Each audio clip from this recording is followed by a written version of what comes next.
Desidero esprimere la mia viva soddisfazione e i miei auguri ai tanti precari che in provincia di Agrigento e in tutta la Sicilia in questi giorni stanno stabilizzando il posto di lavoro e firmando finalmente dopo 30 anni il contratto di lavoro a tempo indeterminato, sottraendosi a quell'agonia che ogni fine anno li vedeva nell'ansia di non sapere se avessero o meno la prosecuzione del loro rapporto di lavoro o se dal 1° gennaio dovessero essere licenziati. È evidente che mi sono avvalsa della mia esperienza pregressa di sindaco in Parlamento, perché conoscevo benissimo là dove si creava l'impasse che non ha consentito in tutti questi anni la stabilizzazione dei precari. Abbiamo fatto vari interventi in vari provvedimenti normativi. Anche nella precedente finanziaria, nel milleproroghe, ma risolutivo è stato un provvedimento di luglio del 2023, tanto che c'è stato il plauso della stessa sottosegretaria Matilde Siracusano che ha riconosciuto l'opera fatta dal Movimento 5 Stelle.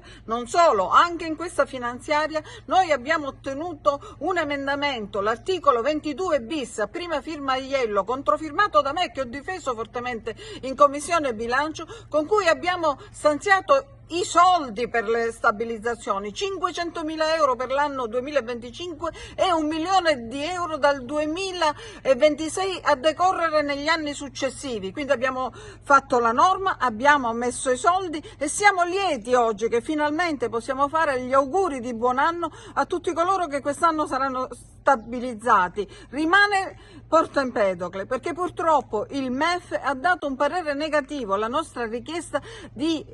stabilizzare in deroga anche all'approvazione dei bilanci. Avendo questa